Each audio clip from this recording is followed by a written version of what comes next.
Todos en el pueblo de San Bruno le decían a Tomás que estaba loco por recoger a ese animal moribundo de la calle. «Ese perro no pasará de la noche», se burló el jefe de estación mientras cerraba la taquilla. Tomás no dijo nada, solo lo abrigó con su propia chaqueta. Años después, cuando la tragedia golpeó y el silencio invadió el andén, fue ese mismo jefe de estación quien tuvo que tragarse sus palabras con lágrimas en los ojos al ver lo que el animal moribundo era capaz de hacer por amor. Lo que verás a continuación cambiará tu forma de entender la lealtad. Pulsa el botón me gusta y suscríbete al canal para conocer la historia que hizo llorar al mundo entero.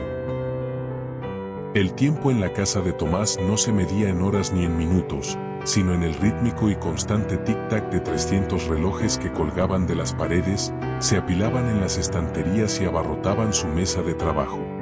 Era una sinfonía de engranajes, un latido mecánico que sustituía al de su propia vida, la cual parecía haberse detenido hacía mucho tiempo, concretamente 7 años atrás, el día en que enterró a su esposa. Tomás era un hombre de rutinas inquebrantables, tan preciso como los mecanismos suizos que reparaba. A sus 68 años, su espalda se había curvado ligeramente, moldeada por décadas de inclinarse sobre mesas de trabajo bajo la luz de lámparas tenues, con una lupa incrustada en la cuenca del ojo derecho. Sus manos, manchadas permanentemente de aceite y metal, eran firmes, las únicas partes de su cuerpo que no temblaban ante la soledad.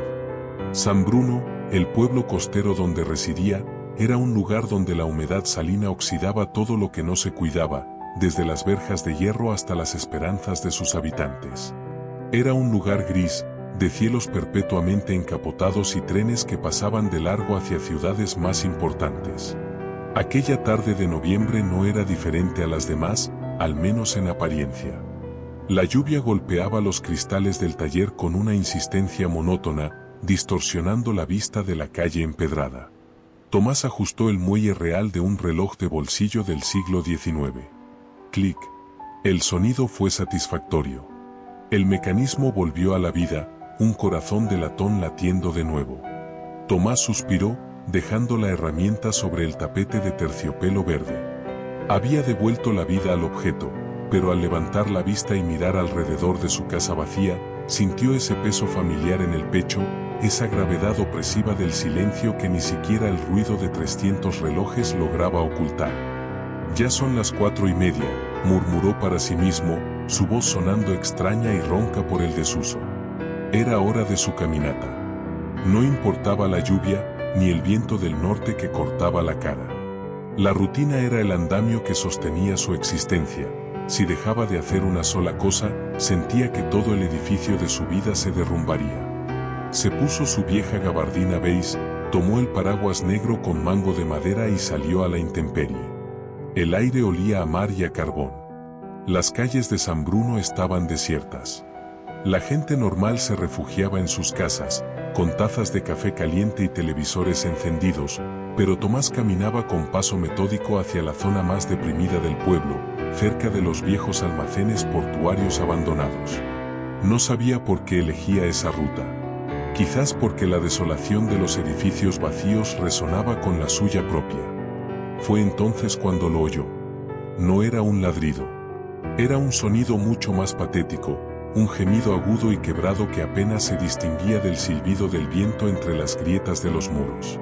Tomás se detuvo. Su instinto fue ignorarlo, seguir caminando, mantener su mundo cerrado y protegido. Pero el sonido se repitió, esta vez seguido de un chapoteo débil en un charco cercano. Contra su propio juicio, Tomás se desvió hacia un callejón estrecho, donde la basura se acumulaba en contenedores desbordados.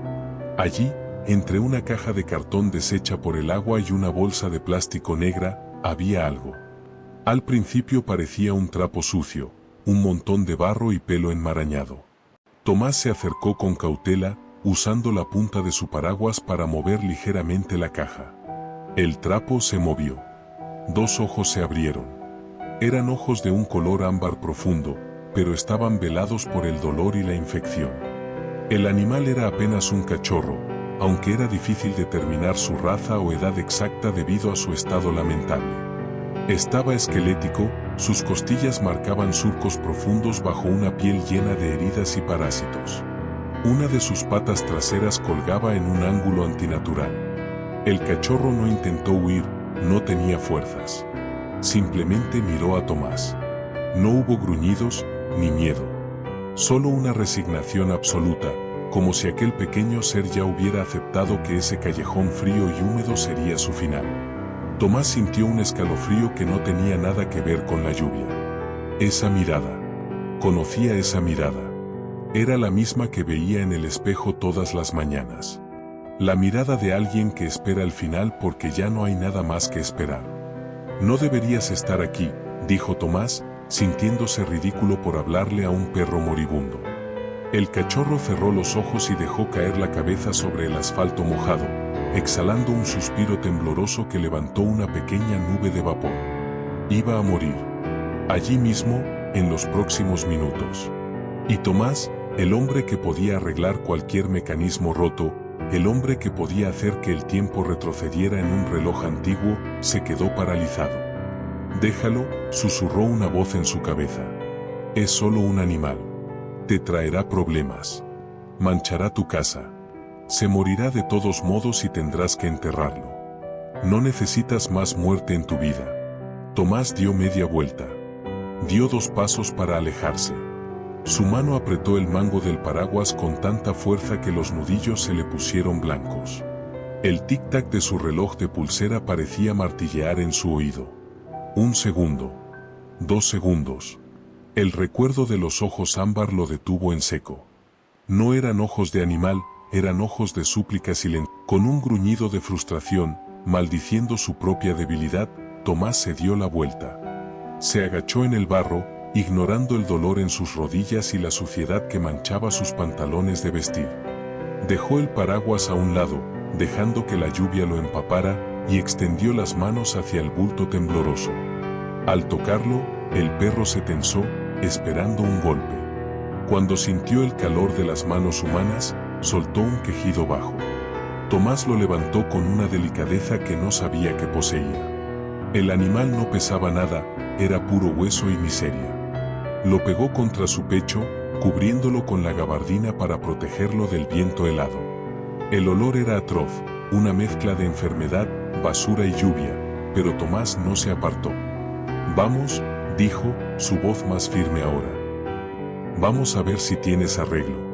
El camino de vuelta fue rápido.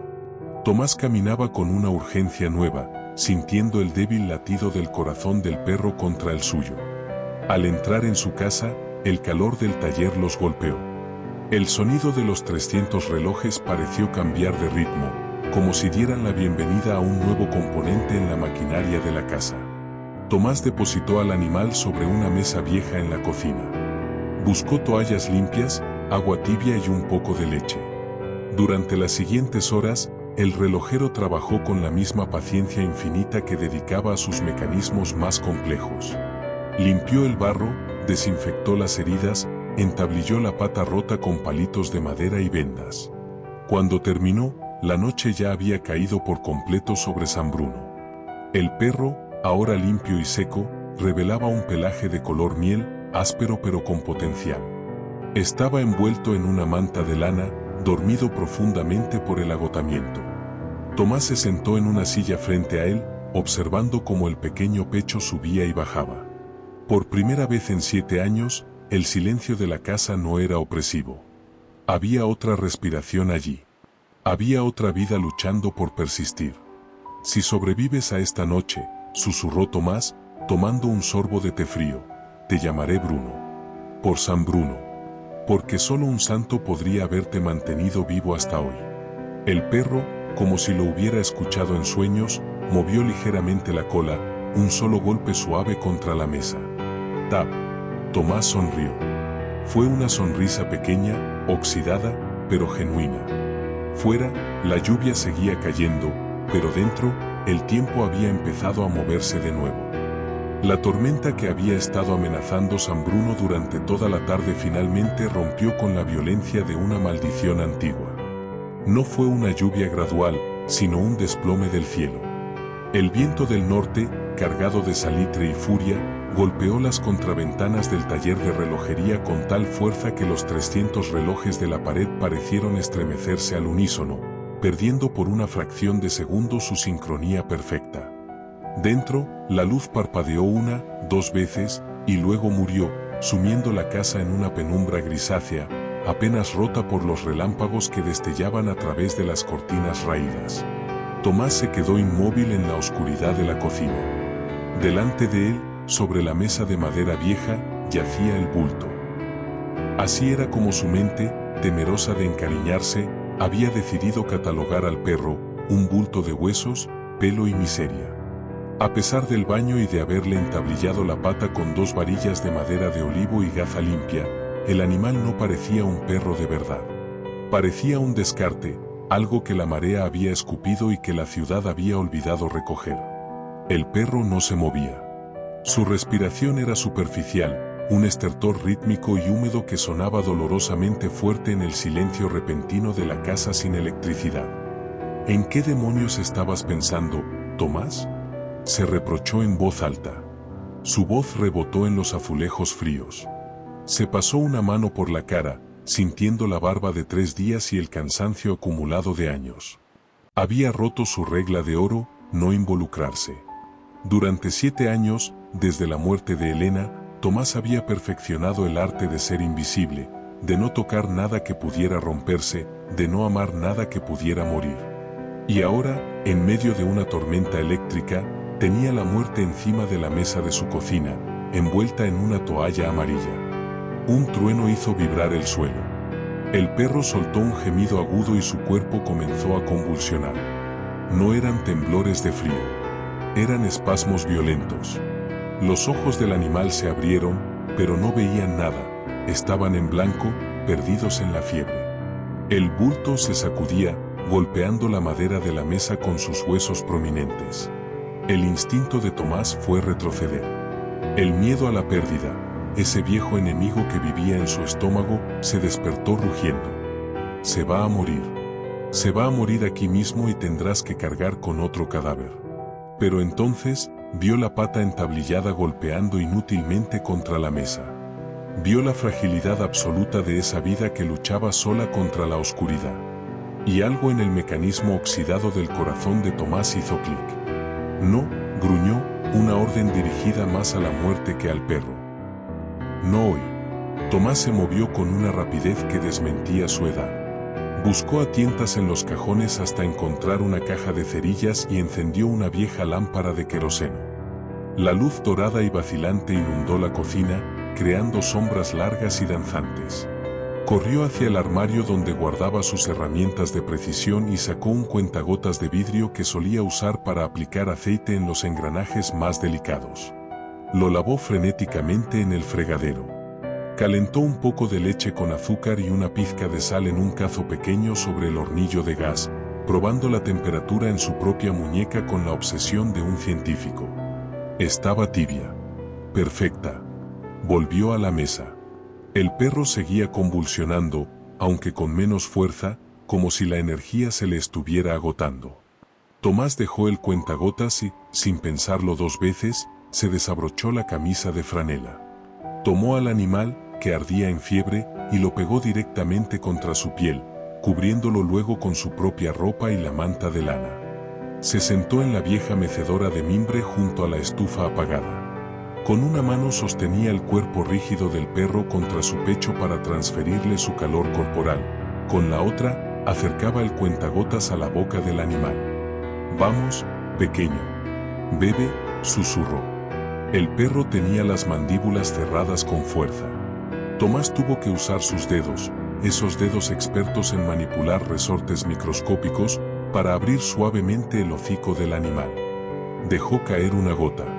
Luego otra. El perro tosió, escupiendo la leche. Tomás no se rindió. Limpió el hocico con su pulgar y lo intentó de nuevo. «No te vas a ir», le dijo al perro, o quizás se lo decía a Elena. «No te voy a dejar ir tan fácil». La noche se convirtió en una vigilia interminable. Fuera, la tormenta aullaba como una bestia herida, lanzando ramas contra el tejado. Dentro, El mundo se redujo al círculo de luz de la lámpara de queroseno y al sonido de la respiración dificultosa del cachorro. Tomás perdió la noción del tiempo. Los 300 relojes del taller se detuvieron uno tras otro al agotarse sus cuerdas o al fallar la electricidad de los digitales, sumiendo la casa en un silencio mecánico que Tomás no había escuchado en décadas. Por primera vez, el tiempo no importaba. No había segundos ni minutos. Solo había el ritmo irregular del corazón del perro contra el suyo. Recordó las noches en el hospital, sentado en una silla de plástico incómoda, sosteniendo la mano de Elena mientras ella se desvanecía. Recordó la impotencia, la sensación de que la vida se escurría entre sus dedos como arena fina. Pero esta vez era diferente. Esta vez, el ser que tenía en brazos no se estaba rindiendo. A pesar de la fiebre, a pesar del hambre, a pesar del dolor de la pata rota, el cachorro luchaba por cada bocanada de aire. Había una ferocidad en su fragilidad que conmovió a Tomás hasta las lágrimas. Hacia las 3 de la madrugada, el perro dejó de temblar. Tomás, agotado, con el cuello rígido y los ojos ardiendo, pensó lo peor. Bajó la vista, temiendo encontrar la quietud de la muerte. Pero lo que encontró fueron 2 ojos de color ámbar, ahora limpios de la niebla de la fiebre, mirándolo fijamente. El cachorro estaba despierto. La fiebre había bajado. Estaba débil, sí, increíblemente débil, pero estaba presente. El animal levantó la cabeza, apenas unos milímetros, y lamió la mano de Tomás. Fue un toque áspero, húmedo y minúsculo. Una lengua rosada pasando sobre las manchas de aceite y las arrugas de la piel del anciano. Tomás soltó el aire que no sabía que estaba conteniendo. «Eres un tipo duro, ¿eh?», murmuró Tomás, con la voz quebrada. El perro suspiró y acomodó la cabeza mejor sobre el pecho de Tomás, cerrando los ojos de nuevo, pero esta vez para un sueño natural y reparador. Tomás se quedó allí, meciéndose suavemente en la oscuridad mientras la tormenta afuera comenzaba a perder fuerza. Miró al bulto que ahora tenía nombre, identidad y calor.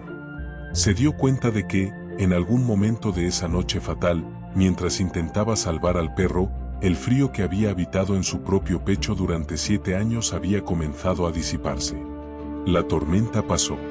El amanecer llegó con una luz gris y pálida que se filtraba por las rendijas, revelando el desorden de la cocina, toallas sucias, leche derramada, herramientas médicas improvisadas. Pero en la mecedora, un hombre y un perro dormían juntos, respirando al mismo ritmo, sobrevivientes de un naufragio que ninguno de los dos había pedido, pero que ambos necesitaban desesperadamente. Bruno había sobrevivido a la noche. Y, sin saberlo, Tomás también.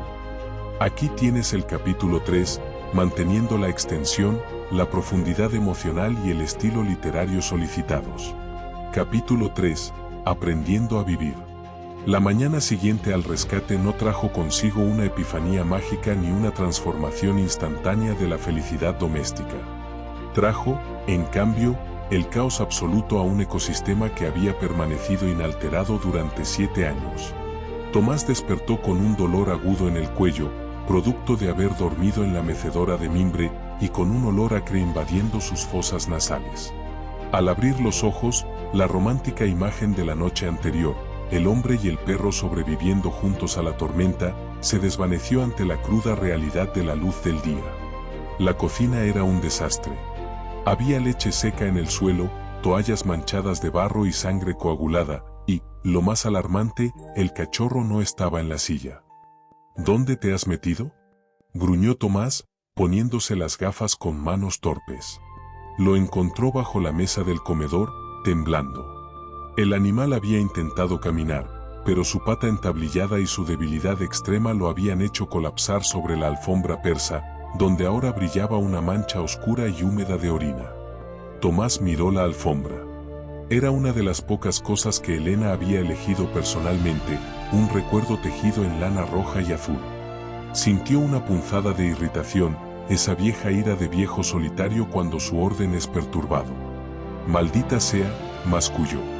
El perro, al escuchar el tono áspero, se encogió aún más, haciéndose un ovillo apretado, esperando el castigo. Sus ojos ámbar, que la noche anterior habían mostrado gratitud, ahora reflejaban un terror puro y antiguo, el miedo de quien ha sido golpeado muchas veces antes. Tomás se detuvo en seco. La ira se evaporó tan rápido como había llegado, reemplazada por una culpa pesada. No, no, suavizó la voz, arrodillándose con dificultad. No pasa nada. Es solo una alfombra. Es vieja. A Elena nunca le gustó tanto de todos modos. Mintió. A Elena le encantaba esa alfombra.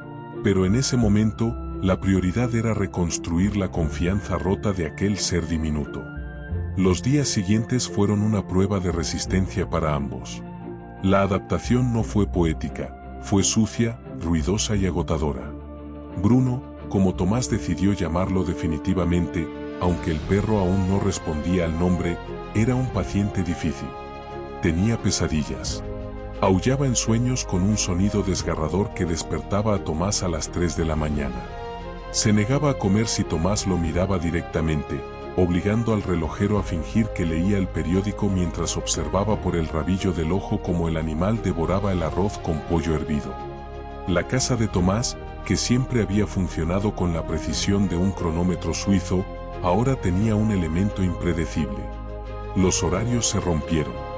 El trabajo se acumuló.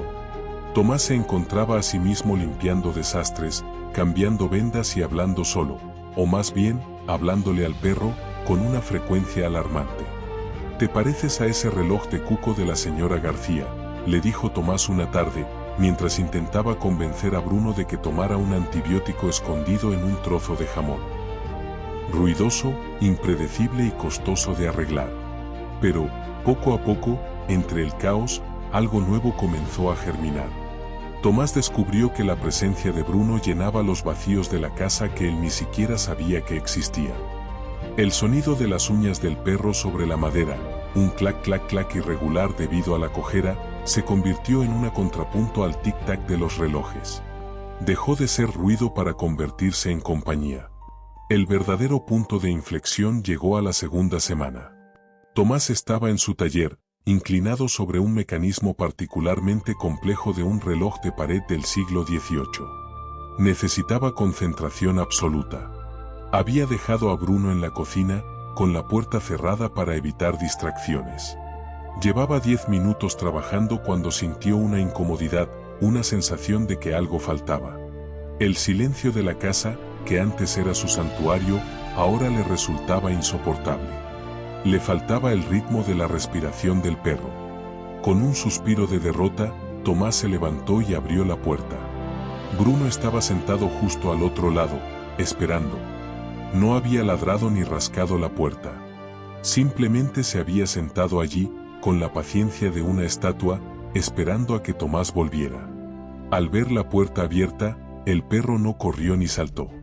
Levantó la vista, movió la cola una sola vez y entró en el taller con paso cauteloso, cojeando hasta los pies de Tomás. Se acostó sobre sus zapatos y suspiró, cerrando los ojos. Tomás se quedó mirando al animal. Entendió entonces que Bruno no buscaba comida ni juego. Buscaba proximidad. Buscaba la seguridad de estar cerca de la única cosa en el mundo que no le hacía daño. «Está bien», murmuró Tomás, volviendo a su silla. «Pero no te comas ningún tornillo». A partir de ese día, nació la rutina. Bruno se convirtió en el aprendiz silencioso del taller.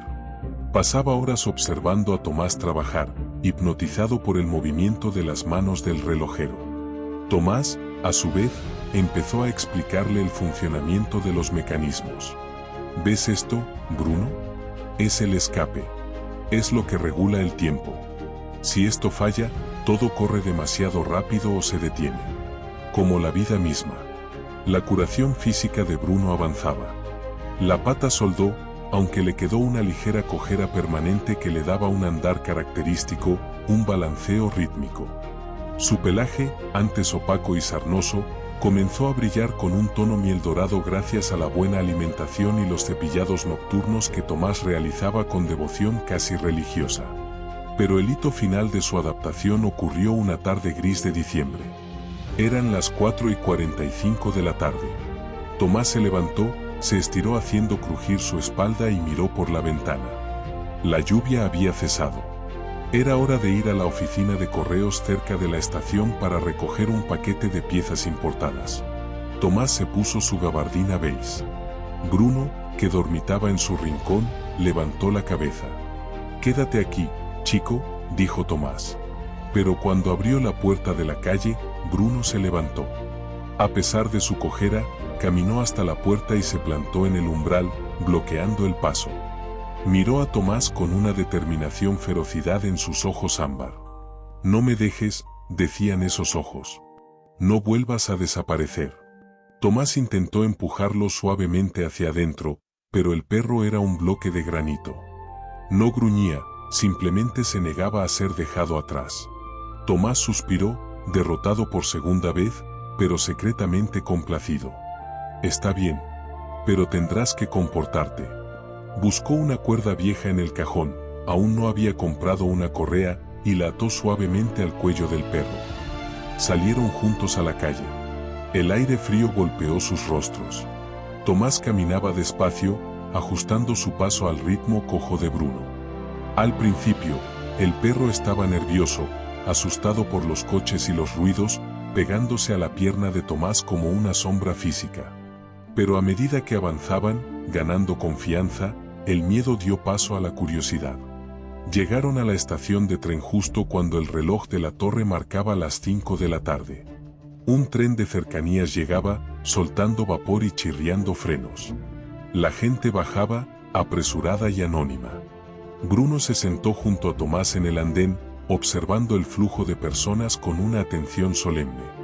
No ladró. No tiró de la cuerda. Simplemente se sentó, erguido y digno, al lado de su salvador. Tomás miró a su perro, y luego miró al reloj de la estación. «A las 5 en punto», dijo Tomás, sonriendo levemente. Puntualidad británica. «Me gusta». Ese día, sin saberlo, firmaron un contrato invisible. No importaba lo que pasara, a las 5 de la tarde, Tomás y Bruno estarían allí, juntos, viendo llegar los trenes. Habían aprendido a vivir el uno con el otro, reparándose mutuamente, pieza por pieza, hasta que sus mecanismos volvieron a funcionar al unísono. La soledad se había roto para siempre. La primavera llegó a San Bruno no con un estallido de flores, sino con un cambio sutil en la luz. El gris perpetuo del cielo costero se suavizó, permitiendo que tonos azules pálidos se filtraran entre las nubes, y el aire, aunque todavía frío, perdió el mordisco amargo del invierno.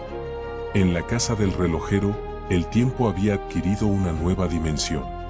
Tomás ya no necesitaba mirar los 300 relojes para saber qué hora era. Tenía un nuevo cronómetro viviente, mucho más insistente que cualquier mecanismo de cuarzo o péndulo. A las 4:30 de la tarde, la alarma de pelo color miel se activaba. Bruno, que solía pasar las horas de la siesta hecho un ovillo bajo la mesa de trabajo de Tomás, se despertaba puntualmente. Primero venía un bostezo sonoro, un estiramiento que hacía crujir sus articulaciones, y luego, la acción. Se acercaba a la silla de Tomás y apoyaba el hocico húmedo sobre su rodilla. Si Tomás lo ignoraba, concentrado en algún tornillo microscópico, Bruno daba un golpe suave con la pata. «Toc. Ya va», impaciente, refunfuñaba Tomás, dejando las pinzas con una fingida molestia. En realidad, era el momento favorito de su día.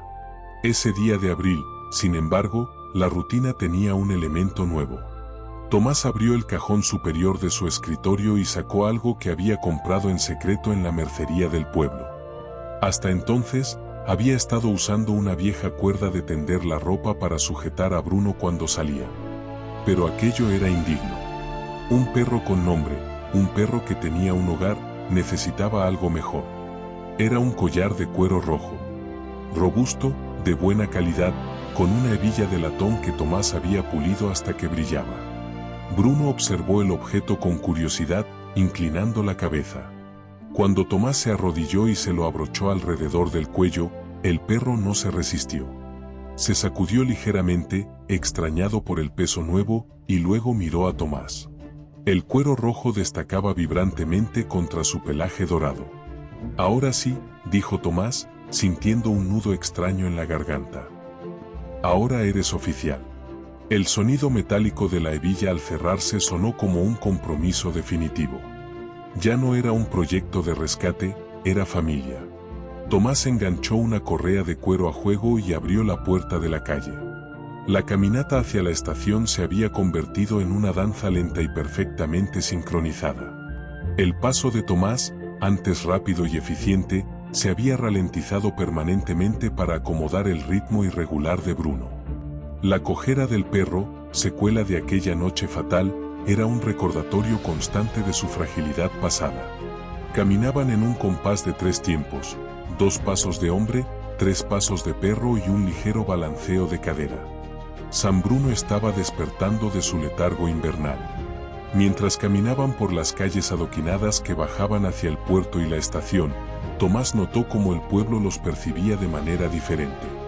Al principio, habían sido el viejo loco y el perro moribundo.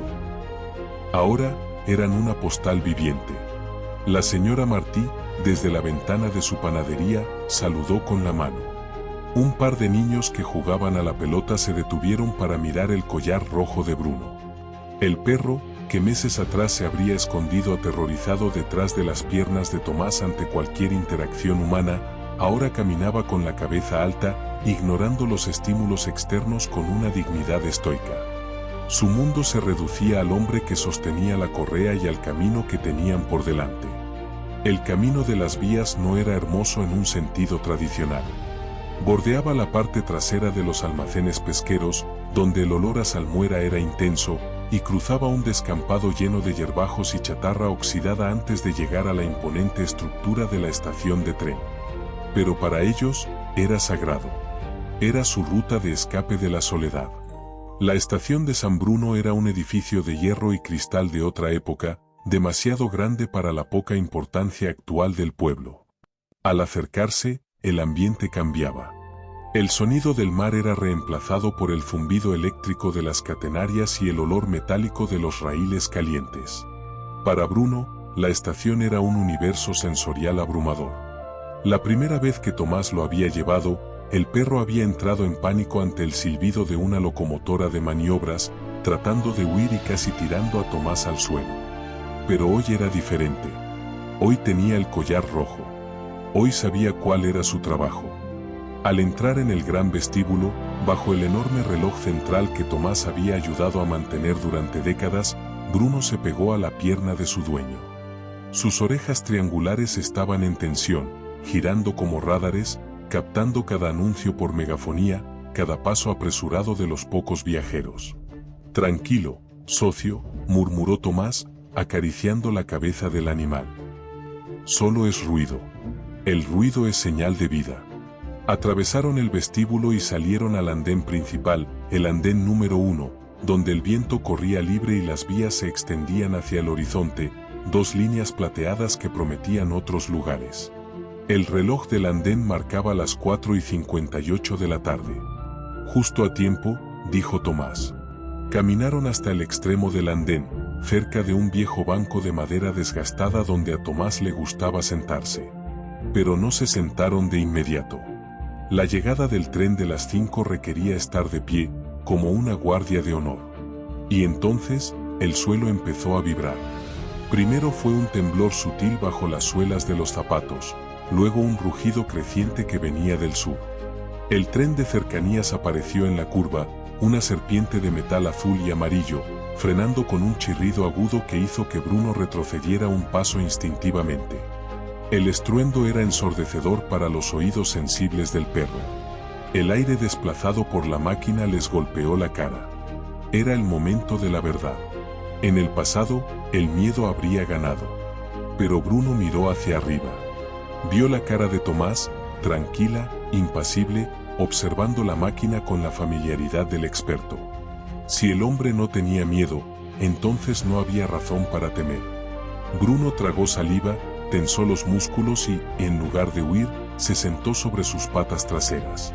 Erguido, solemne, con el pecho cubierto por el collar rojo hinchado de coraje prestado, imitó la postura de su dueño. El tren se detuvo. Las puertas se abrieron con un siseo hidráulico. Un cardumen de viajeros anónimos se derramó sobre el andén, estudiantes con mochilas, oficinistas cansados de la ciudad. Pasaron rápido, ignorando al viejo y al perro. Tomás y Bruno permanecieron inmóviles, observando el flujo y reflujo de la humanidad. No esperaban a nadie en particular. No tenían familia en la ciudad que fuera a visitarlos. Estaban allí simplemente por el ritual, por la certeza de que, a las 5 de la tarde, el mundo seguía girando y los trenes seguían llegando. El tren partió minutos después, llevándose el ruido y dejando una estela de silencio y olor a ozono. El andén quedó vacío de nuevo. Tomás miró a su compañero. El sol del atardecer, que se abría paso entre las nubes, arrancaba destellos dorados al pelaje de Bruno, que ya no parecía sarnoso, sino regio. «Buen chico», susurró Tomás, con la voz ronca por la emoción contenida. «Muy buen chico». Se sentó en el banco y, por primera vez, Bruno apoyó la cabeza en su regazo en un lugar público. Tomás hundió los dedos en el pelaje denso del cuello, justo por encima del collar de cuero rojo. Se quedaron allí hasta que el sol se ocultó tras los edificios del puerto, dos náufragos que habían encontrado una isla el uno en el otro. Habían encontrado su lugar en el mundo, un punto fijo en un universo en constante movimiento, el andén de las 5. Aquel martes de finales de octubre amaneció con una pesadez extraña en el aire. No era lluvia, ni niebla, sino una presión atmosférica densa que parecía aplastar los tejados de San Bruno contra el suelo. En el taller de relojería, Tomás sintió esa presión en sus propias articulaciones. Sus dedos, habitualmente firmes y precisos, se sentían torpes, hinchados, como si los guantes de la edad se hubieran vuelto repentinamente más gruesos. «Va a llover», murmuró, frotándose el brazo izquierdo. Sentía un hormigueo sordo, una molestia que atribuyó a la humedad y a las décadas de postura encorvada sobre mesas de trabajo. Bruno, tumbado en su alfombra cerca de la puerta, no le quitaba la vista de encima. Los perros, dicen, tienen un sexto sentido para las tormentas invisibles, aquellas que no salen en los mapas meteorológicos. Ese día, Bruno no había querido jugar. No había traído su cuerda para el tira y afloja matutino. Se había limitado a seguir a Tomás por la casa con una ansiedad silenciosa, pegando su flanco a las piernas del anciano cada vez que éste se detenía. «Estoy bien, pesado», le dijo Tomás, sirviéndole el desayuno. «Deja de mirarme así. Parece que me estuvieras velando». La broma salió sin gracia y cayó pesada en el silencio de la cocina. Tomás se tomó un café solo, ignorando la falta de apetito y la ligera náusea que se le había instalado en la boca del estómago. Era un hombre de rutinas, y las rutinas no se suspenden por un malestar pasajero. La tarde avanzó lenta, viscosa. A las 4:30 de la tarde, como un reloj suizo, Bruno se levantó y fue a buscar la correa roja que colgaba del perchero. Se sentó frente a Tomás con la correa en la boca, sus ojos ámbar brillando con una urgencia que no era la habitual alegría del paseo. Tomás suspiró, dejando el destornillador sobre la mesa. El dolor en el brazo se había agudizado, subiendo hacia el hombro como una enredadera espinosa. «Vamos, pues. Quizás el aire fresco me despeje la cabeza». El camino hacia la estación fue más lento de lo normal. Tomás sentía que sus botas pesaban como plomo. Cada paso requería un esfuerzo consciente, una orden directa del cerebro a las piernas. Bruno, que normalmente tiraba un poco de la correa excitado por los olores del puerto, hoy caminaba pegado a su rodilla, mirando hacia arriba constantemente, soltando gemidos bajos. Llegaron a la estación a las 4:55 de la tarde. El vestíbulo estaba inusualmente concurrido, un grupo de escolares ruidosos llenaba el espacio con risas y gritos, creando un eco que a Tomás le pareció ensordecedor. El sonido se distorsionaba en sus oídos, como si estuviera bajo el agua. Salieron al andén número 1. El aire era frío, pero Tomás estaba sudando. Se desabrochó el botón superior de la gabardina beige, buscando aire. «Siéntate, Bruno», ordenó, pero su voz sonó lejana, ajena. Bruno obedeció, pero no relajó la postura. Estaba tenso como un arco, con las orejas pegadas al cráneo. Entonces, el suelo empezó a vibrar. El tren de las 5 entraba en la estación. El chirrido de los frenos, ese sonido metálico que escuchaban cada día, esta vez fue como un cuchillo atravesando el pecho de Tomás. El dolor no fue un aviso. Fue una explosión. Tomás se llevó la mano al pecho, soltando la correa de cuero. El mundo se inclinó violentamente hacia la izquierda. El cielo gris, el techo de la estación, los cables de la catenaria, todo giró en un vórtice confuso. Bruno intentó decir. Sus rodillas cedieron. Cayó pesadamente sobre el asfalto frío del andén. El golpe le sacó el aire de los pulmones, pero el dolor en el pecho era tan absoluto que ni siquiera sintió el impacto. El caos estalló a su alrededor. Los gritos de los escolares se transformaron en alaridos de alarma. Se ha caído. Un hombre se ha caído. Llamen a una ambulancia. Rápido. Tomás, tendido de espaldas, veía el mundo a través de un túnel que se estrechaba rápidamente. Su visión se oscurecía en los bordes. Pero en el centro de ese túnel había una cara. Bruno. El perro estaba encima de él, lamiéndole la cara frenéticamente, llorando con aullidos cortos y desesperados. No le importaba la gente que corría, no le importaba el tren. Solo le importaba que su humano, su salvador, estaba roto. Bruno empujaba el hombro de Tomás con el hocico, intentando levantarlo, intentando despertarlo de esa pesadilla. Levántate. Vámonos a casa. Por favor, levántate. Tomás quería levantar la mano para acariciar esa cabeza dorada una última vez, pero su cuerpo ya no respondía. Solo podía mirar esos ojos ámbar llenos de terror y amor infinito. No tengas miedo, pensó Tomás, mientras la oscuridad empezaba a ganar la batalla. Eres un buen chico. Sintió unas manos humanas apartando al perro bruscamente. Quitad al perro. Necesitamos espacio. Gritó una voz autoritaria. Era el jefe de estación. Bruno gruñó, un sonido defensivo, protegiendo el cuerpo de su dueño, pero alguien lo agarró por el collar rojo y tiró de él hacia atrás. El perro luchó, clavando las uñas en el suelo, arrastrado lejos de Tomás mientras los paramédicos, vestidos de naranja fluorescente, ocupaban su lugar. Tomás sintió cómo le rasgaban la camisa. Electrodos fríos. Voces urgentes. No hay pulso. Carga a 200. Su cuerpo se arqueó con la descarga, pero su mente ya estaba flotando lejos, desconectándose de los engranajes rotos de su biología. Lo subieron a una camilla. Todo pasó muy rápido, una coreografía de emergencia ensayada 1000 veces. Corrieron hacia la salida, hacia la ambulancia que esperaba con las luces giratorias tiñendo las paredes de la estación de azul y rojo. Bruno se soltó de quien lo sujetaba. Corrió tras la camilla, cojeando, ladrando con una desesperación que heló la sangre de los presentes. Llegaron a la ambulancia. Subieron la camilla con un golpe metálico. Bruno intentó saltar dentro. Quería ir con él. Donde fuera Tomás, iba él. Esa era la regla. Ese era el pacto. Fuera. No puede subir. Gritó el paramédico, empujando al perro con el pie, no con maldad, sino con la urgencia de salvar una vida humana. Sujetad al maldito perro. Gritó el conductor. Las puertas traseras de la ambulancia se cerraron de golpe. ¡Bam! El sonido fue definitivo. Una barrera de acero y cristal se interpuso entre el perro y su dueño. Bruno saltó contra las puertas, arañando la pintura, ladrando a la ventanilla oscurecida donde apenas se adivinaba la silueta de los médicos trabajando sobre Tomás. El motor rugió. La ambulancia arrancó, las sirenas aullando, abriéndose paso entre el tráfico. Bruno corrió.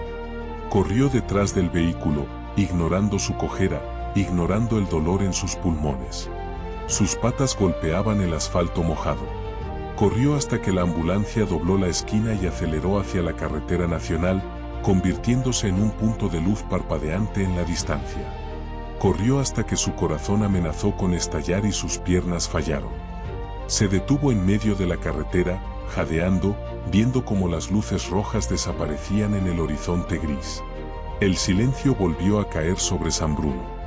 La gente en la entrada de la estación miraba al perro con lástima, murmurando entre ellos, esperando que el animal se diera la vuelta y se fuera a buscar comida o refugio, como haría cualquier perro callejero. Pero Bruno no era cualquier perro callejero. Dio media vuelta. Con la cabeza baja y la cola entre las patas, caminó lentamente de regreso. No fue a la casa del relojero. No fue al taller. Entró de nuevo en la estación, esquivando las miradas de los curiosos. Caminó hasta el andén número 1.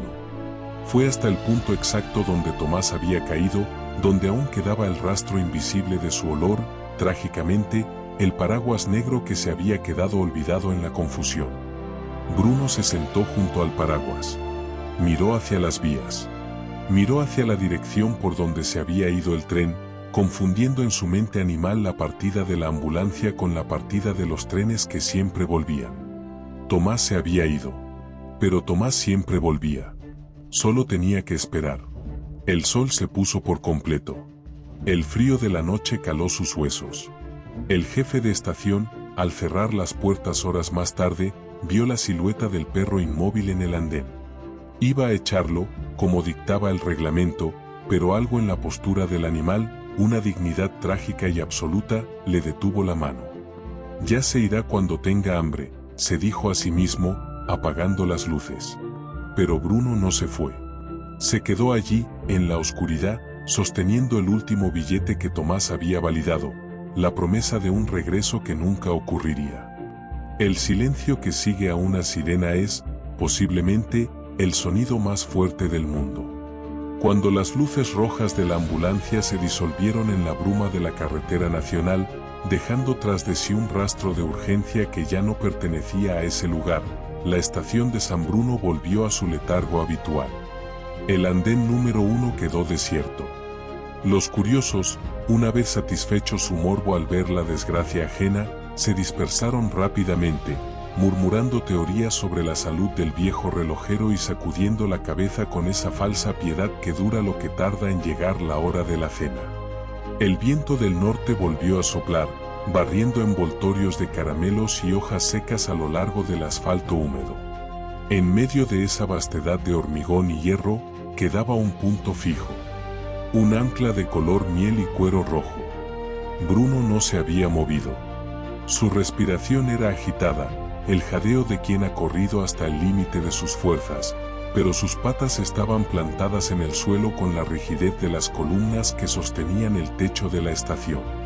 Sus ojos ámbar, normalmente brillantes de curiosidad, estaban ahora oscurecidos por una confusión primitiva. La lógica canina es lineal y basada en patrones. La vida de Bruno, desde que Tomás lo rescató del callejón, era una serie de círculos perfectos que siempre se cerraban. Tomás salía, Tomás volvía. Se iban juntos, regresaban juntos. La puerta se abría, la puerta se cerraba. Pero el círculo se había roto.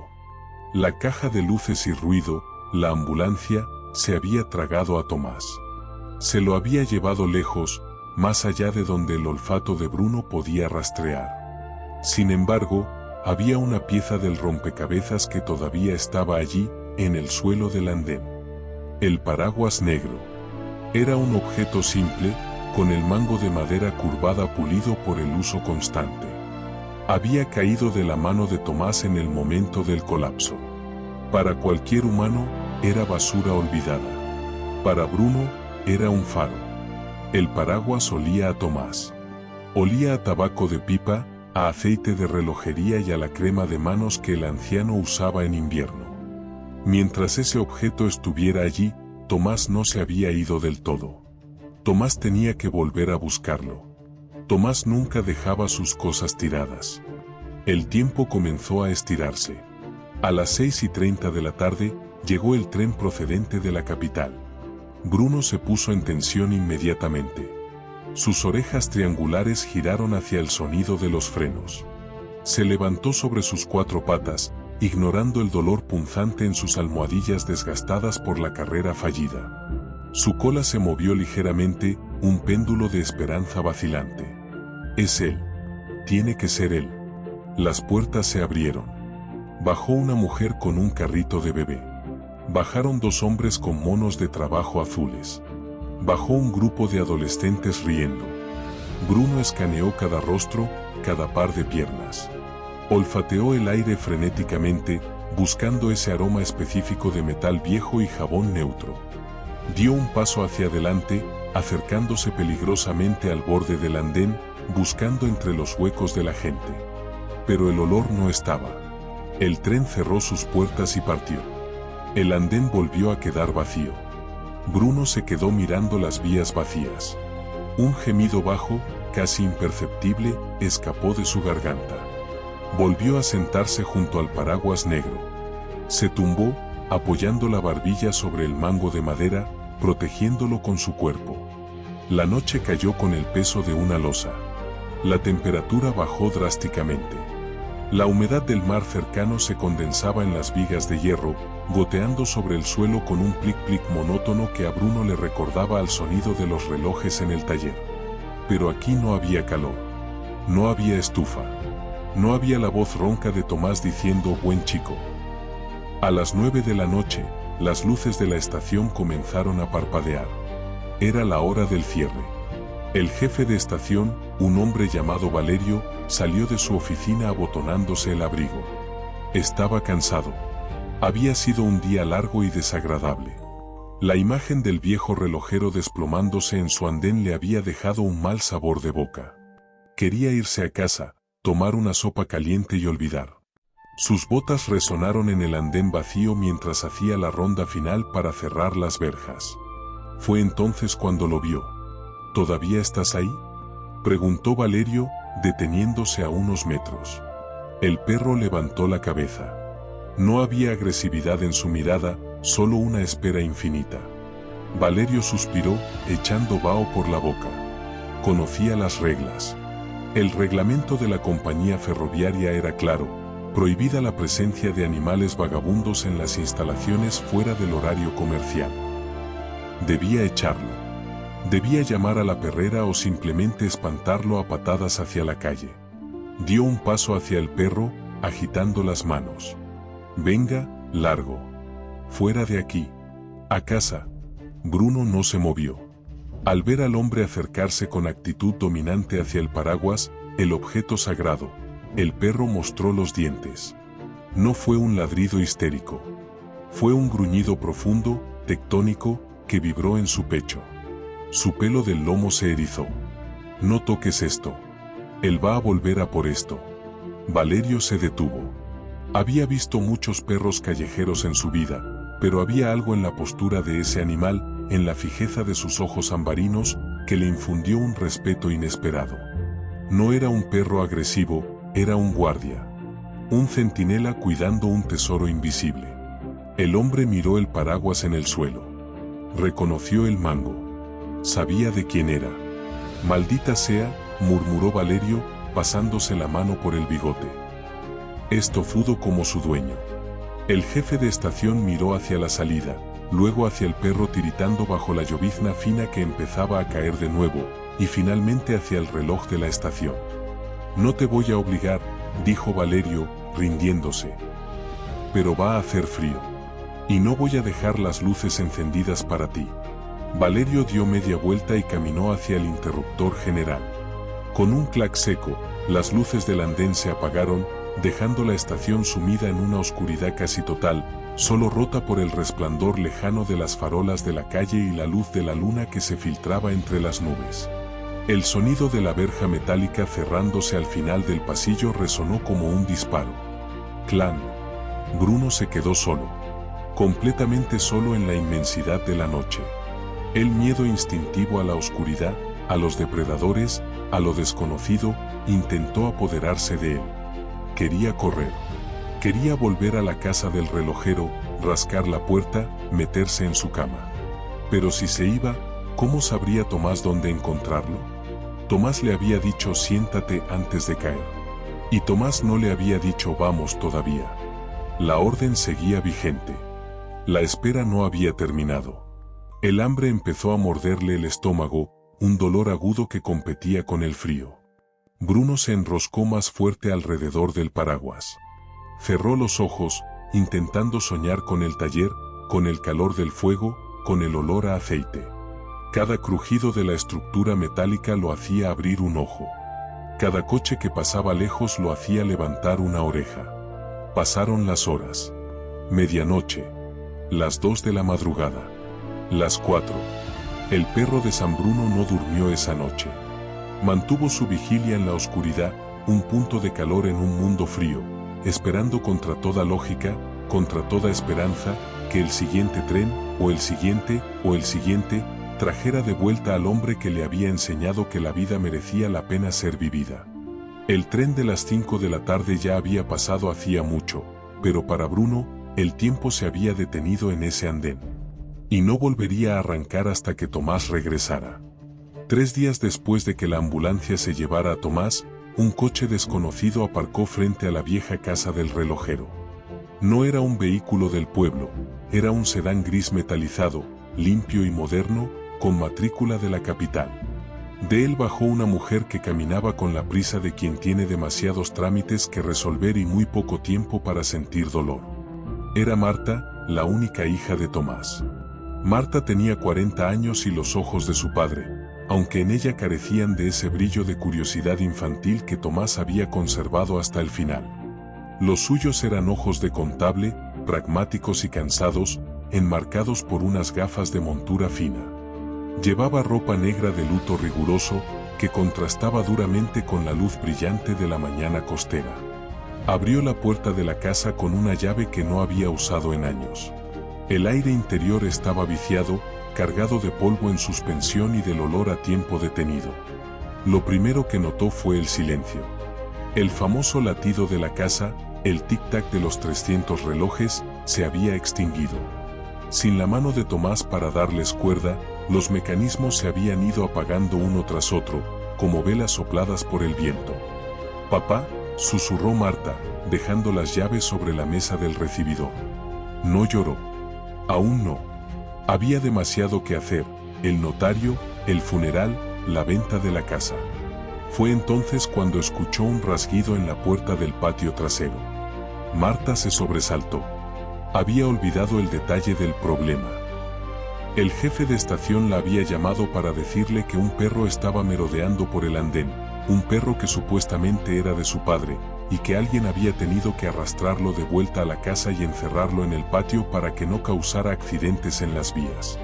Marta abrió la puerta trasera. Bruno estaba allí. Pero no era el perro regio que caminaba orgulloso hacia la estación. Estaba frenético. Había excavado agujeros junto a la cerca, intentando escapar por debajo de la madera podrida. Tenía el hocico sucio de tierra y las patas en carne viva. Al ver a Marta, se detuvo en seco. La olió. Olía vagamente como Tomás, una sombra genética del aroma que él amaba, pero no era él. El perro ladró, un sonido seco y demandante, y corrió hacia la puerta de la calle, mirando a Marta y luego a la salida. «Ábreme. Tengo que ir. Llego tarde». «Tranquilo, chico», dijo Marta, manteniendo la distancia. No le gustaban los perros. Le parecían sucios, caóticos, una responsabilidad innecesaria que su padre, en su creciente senilidad, según ella, había decidido asumir. «Nadie va a ir a ninguna parte». Marta entró en la cocina y llenó un cuenco con comida seca que encontró en un saco. Bruno ni la miró. Seguía junto a la puerta, temblando de ansiedad. Eran las 11 de la mañana, pero su reloj interno gritaba que su lugar no estaba allí, encerrado entre 4 paredes, sino en el andén, esperando. Marta pasó las siguientes horas organizando papeles, metiendo la vida de su padre en cajas de cartón. Cada objeto que tocaba era un recuerdo que dolía, pero también una carga. ¿Qué iba a hacer con 300 relojes? ¿Y qué iba a hacer con el perro? No podía quedárselo. Su apartamento en la ciudad era pequeño, y trabajaba 10 horas al día. La solución lógica, la única solución viable, era llevarlo a un refugio en la capital. Allí le encontrarán una familia, se dijo a sí misma para calmar su conciencia. Alguien con tiempo. A las 2 de la tarde, tomó la decisión. «Vámonos», dijo, cogiendo la correa de cuero rojo que colgaba del perchero. Al ver la correa, Bruno se transformó. Sus orejas se levantaron. La correa significa calle. Calle significa estación. Estación significa Tomás. El perro se dejó poner el collar con una docilidad que sorprendió a Marta. Dejó de temblar. Su cola se movió tímidamente.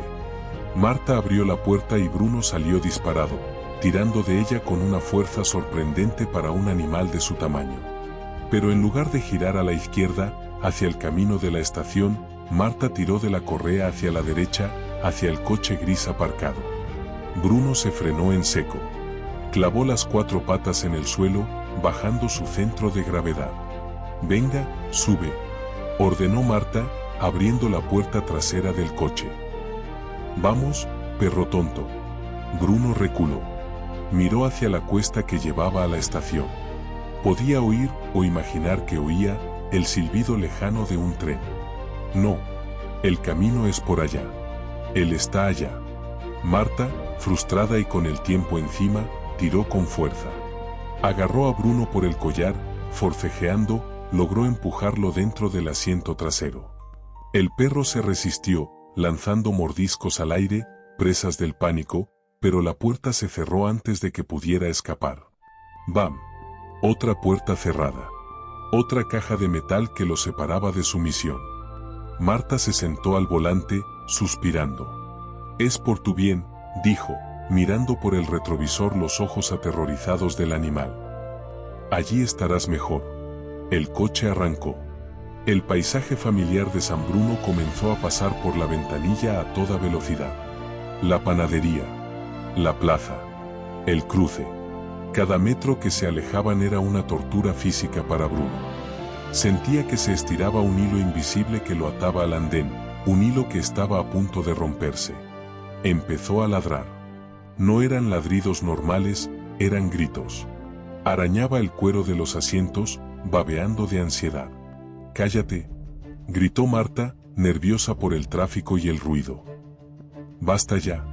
Llegaron a un semáforo en rojo en la salida del pueblo, justo donde la carretera principal se desviaba hacia la autopista, lejos, muy lejos de las vías del tren. Bruno vio su oportunidad. La ventanilla trasera estaba bajada apenas 4 dedos para que entrara aire. No era suficiente para un cuerpo entero, pero la desesperación no entiende de física. El perro metió el hocico por la rendija. Empujó. Gimió. Sintió como el vidrio le aplastaba la nariz, como el marco de metal le raspaba las orejas. Marta vio el movimiento por el espejo. «¿Qué haces?», gritó, girándose. Con un crujido sordo y un aullido de dolor, Bruno forzó el mecanismo.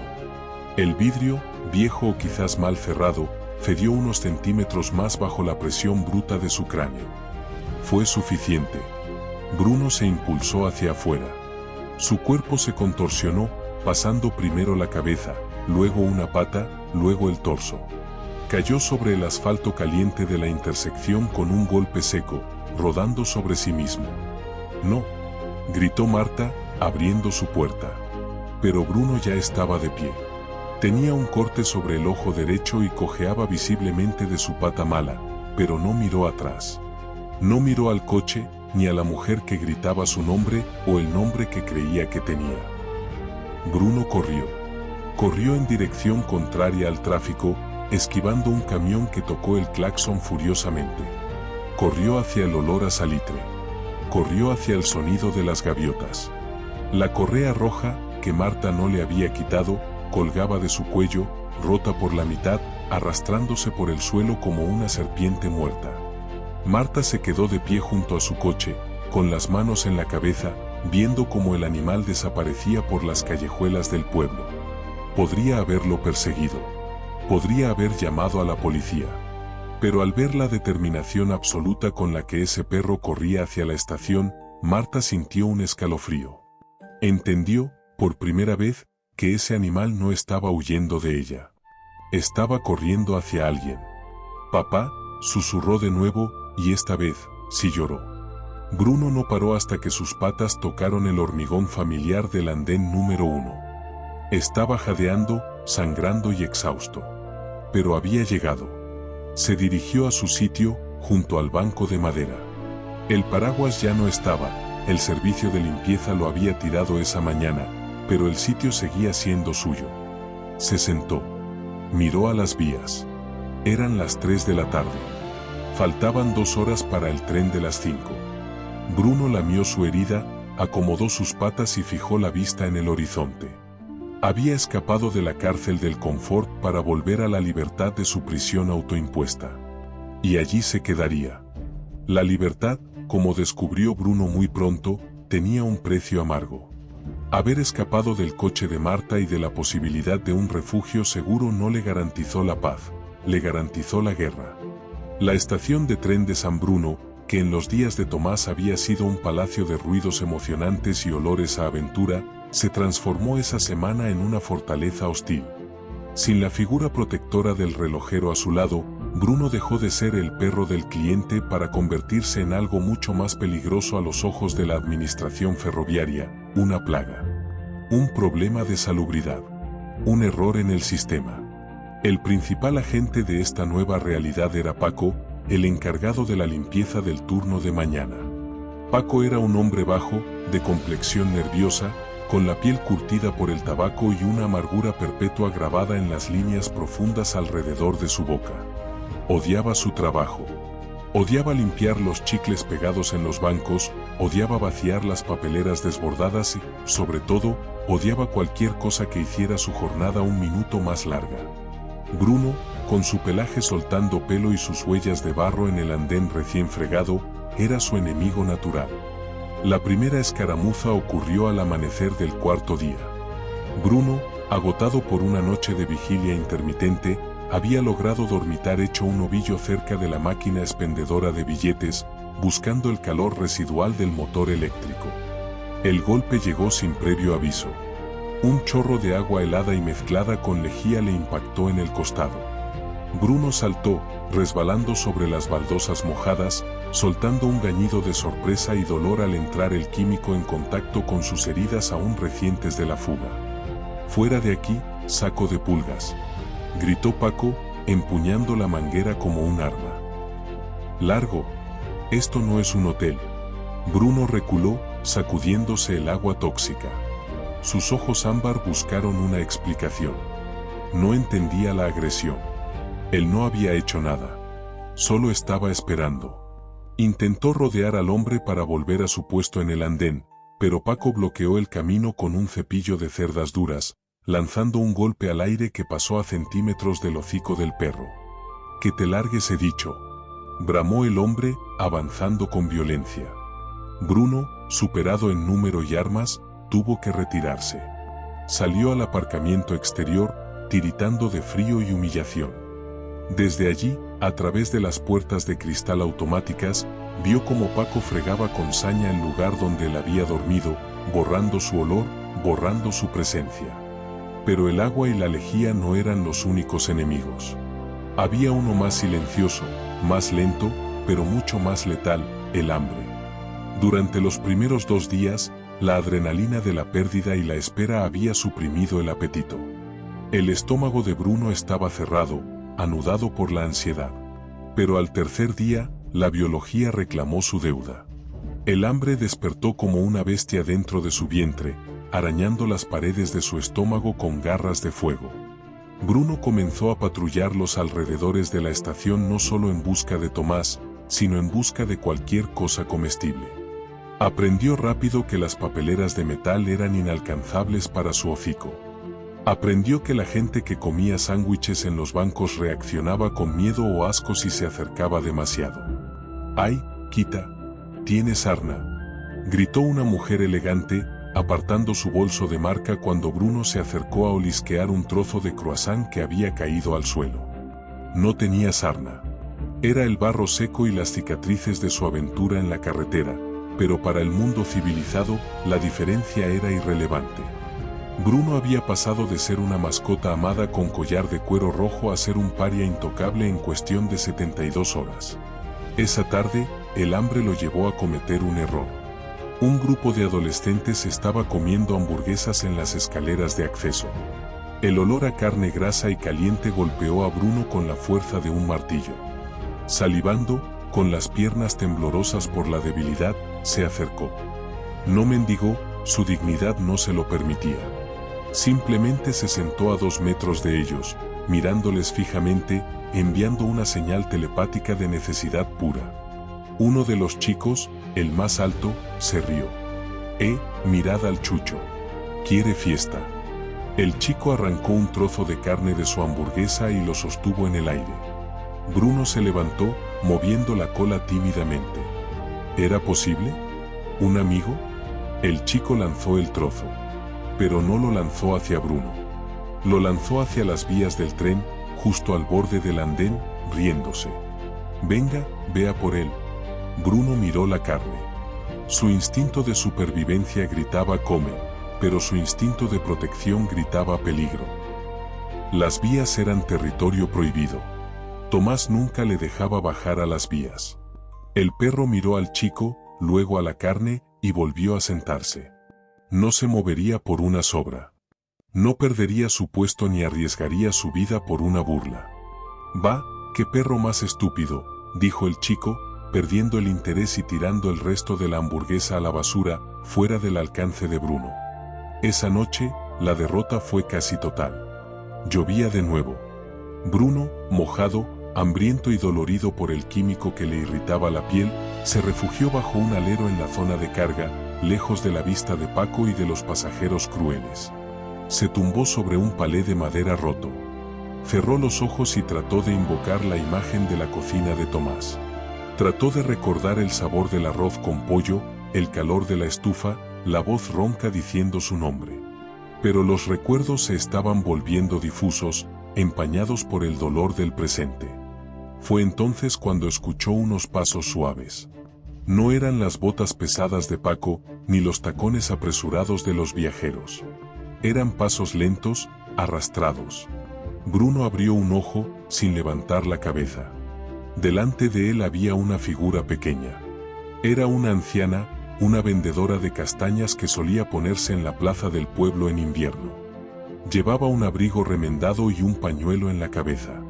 La mujer no dijo nada. Miró a ambos lados, asegurándose de que nadie la veía, y dejó caer algo junto al hocico de Bruno. Era la mitad de un bocadillo de tortilla, envuelto en una servilleta de papel grasienta. Todavía estaba tibio. Bruno la miró, incrédulo. «Come, hijo», susurró la anciana, con una voz que sonaba a madera vieja y cariño. «Que la espera con la barriga vacía se hace muy larga». La mujer se alejó antes de que Bruno pudiera reaccionar, desapareciendo en la oscuridad. Bruno devoró el bocadillo en 2 bocados.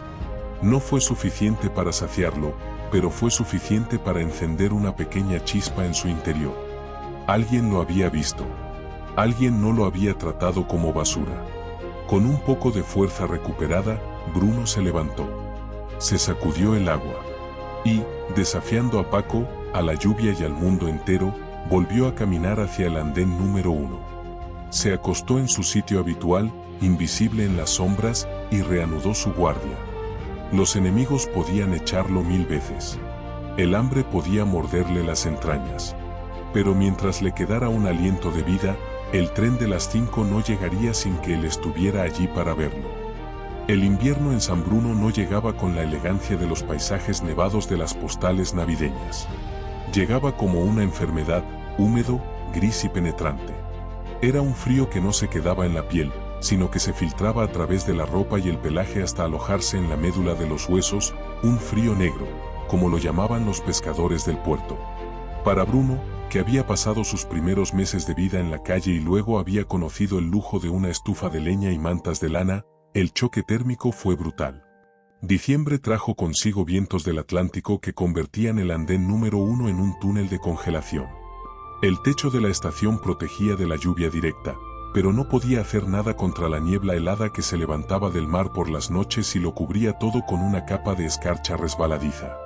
Bruno estaba cambiando. El perro robusto y de pelaje brillante que caminaba orgulloso con su collar rojo había desaparecido.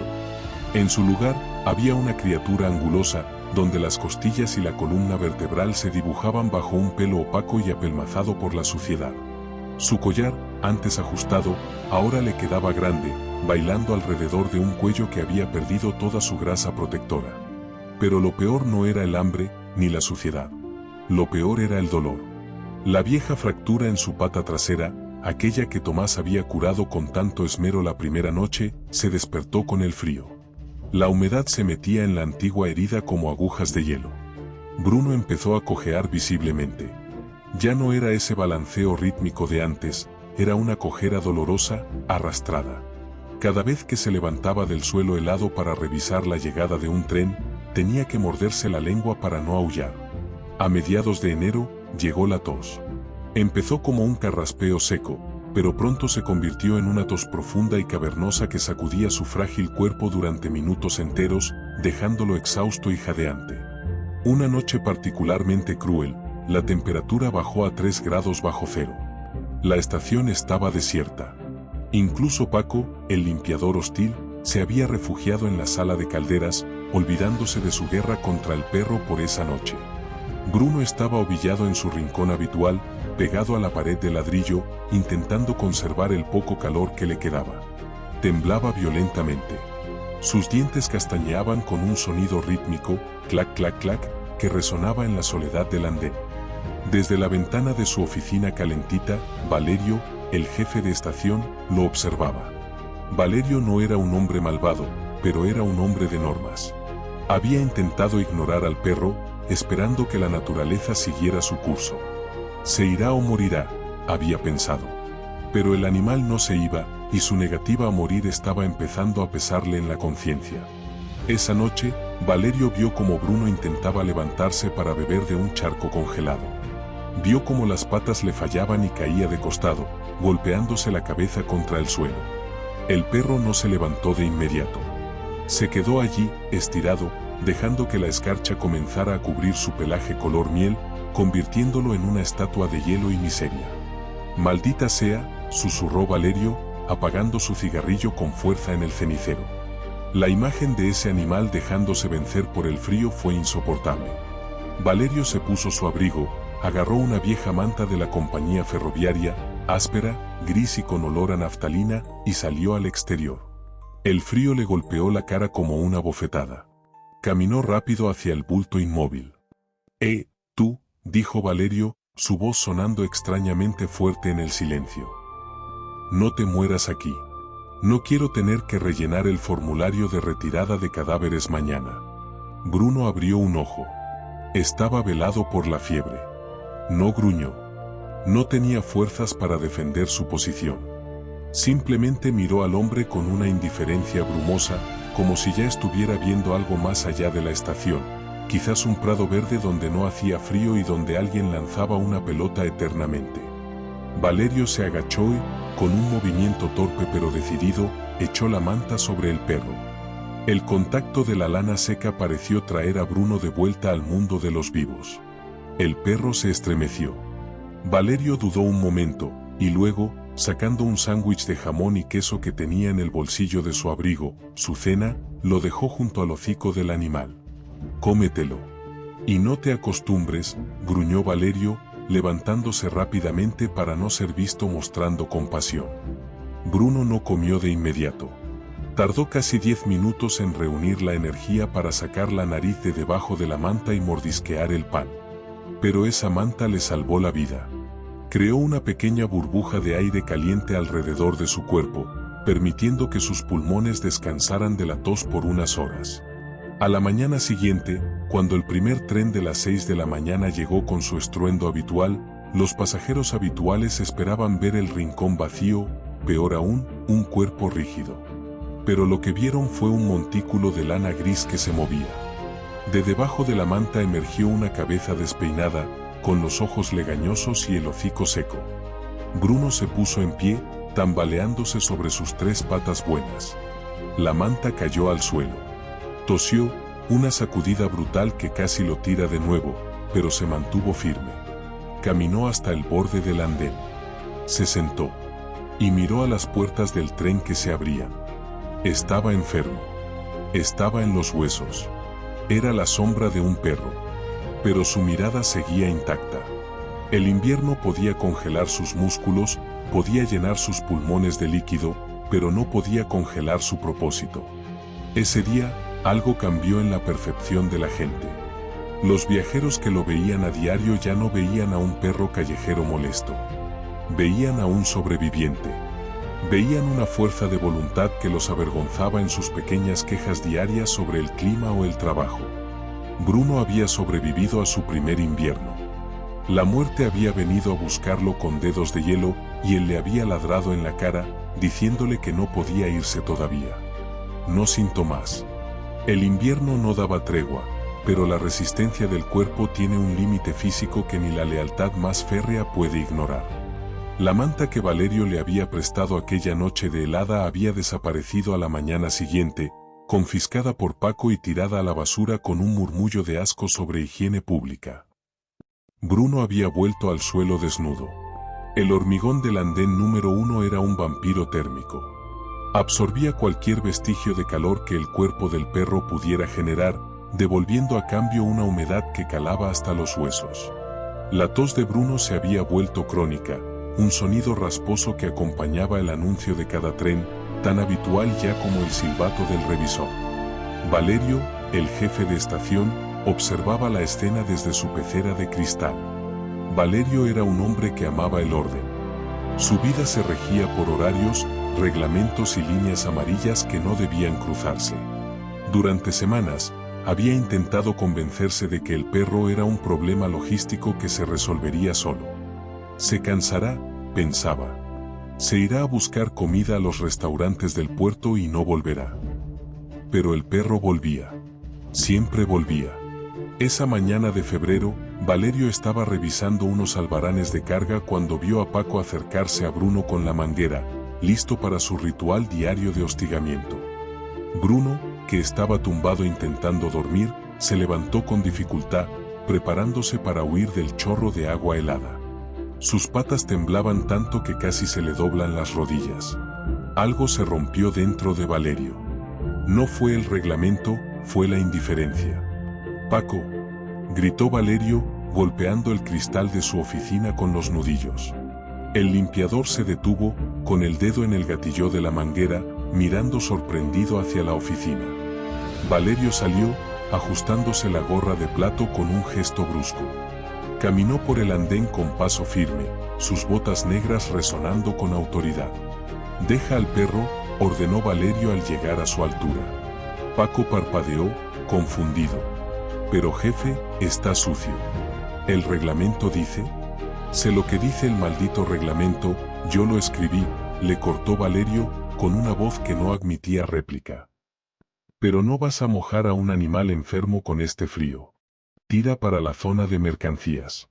Yo me encargo de esto». Paco refunfuñó algo por lo bajo, pero enrolló la manguera y se marchó, lanzando una mirada de odio al perro. Bruno, que había observado la escena con las orejas bajas, miró a Valerio con desconfianza. ¿Era este un nuevo tipo de ataque? ¿Iba a golpearlo él mismo? El perro se tensó, mostrando ligeramente los dientes, preparándose para defender su metro cuadrado de suelo. Valerio no se acercó. Se quedó mirando al animal. Vio las costillas marcadas. Vio la cicatriz sobre el ojo. Vio, sobre todo, esa mirada de determinación suicida que le recordaba inquietantemente a la de los soldados que había conocido en su juventud. Hombres que mantenían la posición aunque supieran que la ayuda no llegaría. «Eres un estúpido, ¿lo sabías?», le dijo Valerio al perro. «Tu dueño no va a venir. Estás esperando a un fantasma». Bruno ladeó la cabeza al escuchar el tono de voz. No era un grito. Era una conversación. Valerio suspiró y dio media vuelta. Entró en el almacén de paquetería. Buscó entre los desechos hasta encontrar lo que quería, una caja de cartón grande y gruesa, de las que se usaban para transportar piezas de maquinaria. Con una navaja, cortó los laterales, desplegándola hasta convertirla en una plancha rectangular, aislante y seca. Volvió al andén. Bruno seguía en posición defensiva, pero la curiosidad pudo más que el miedo cuando vio al hombre regresar con aquel objeto extraño. Valerio se acercó a la zona habitual del perro, junto al banco de madera, pero mantuvo una distancia prudente. Dejó caer el cartón al suelo con un golpe seco. ¡Plaf! Ahí, dijo Valerio, señalando el cartón con el dedo índice. No es un sofá, pero te aislará del suelo. Bruno miró el cartón. Lo olfateó. Olía a cartón corrugado y a polvo, un olor seco y neutro. Mucho mejor que el olor a lejía y humedad del suelo. El perro miró a Valerio. Hubo un momento de silencio, una comunicación entre especies que no necesitaba palabras. Valerio no estaba ofreciendo cariño, estaba ofreciendo una tregua. Un pacto de no agresión. Tú no molestas a los pasajeros, yo no dejo que te maten de frío. Bruno dio un paso. Subió las patas delanteras al cartón. Luego las traseras. La diferencia térmica fue inmediata. Sus almohadillas dejaron de arder por el contacto con el hielo.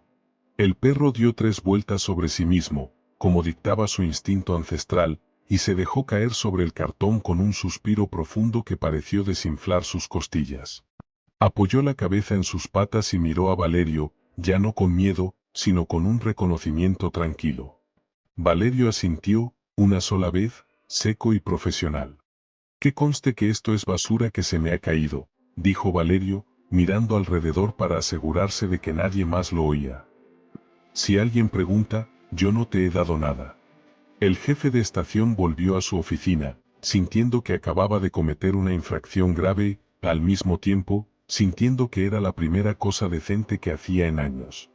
Desde ese día, el cartón se convirtió en el territorio oficial de Bruno. Paco intentó tirarlo 2 veces, pero una mirada de advertencia de Valerio fue suficiente para detenerlo. La tregua fría se había establecido.